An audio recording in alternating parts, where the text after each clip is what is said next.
નમસ્કાર, સંદેશ ન્યૂઝના digital platform સાથે હું છું માલવી. અમદાવાદ માટે આજનો દિવસ ખૂબ જ મહત્વનો છે. આજે અમદાવાદનો સ્થાપના દિવસ છે.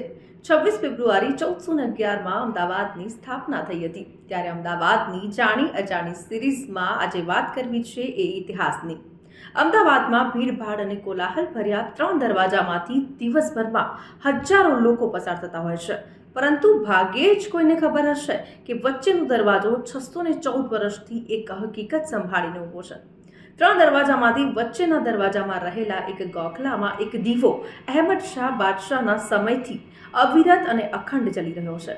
એની પાછળ એક રસપ્રદ કહાની જોડાયેલી છે.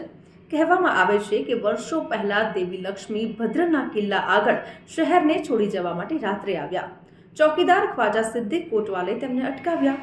તેણે જ્યાં સુધી રાજા અહેમદ શાહ પરવાનગી ન આપે ત્યાં સુધી ત્યાં રોકાવા માટે લક્ષ્મીજીને કહ્યું.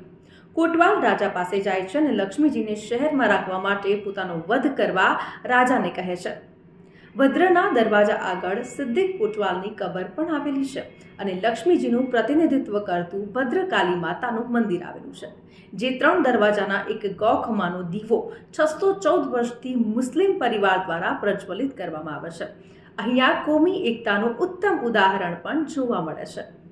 તો આવા જ ઇન્ફોર્મેટિવ વિડીયોઝ જોવા માટે સંદેશ ન્યૂઝના ડિજિટલ પ્લેટફોર્મ સાથે જોડાયેલા રહો.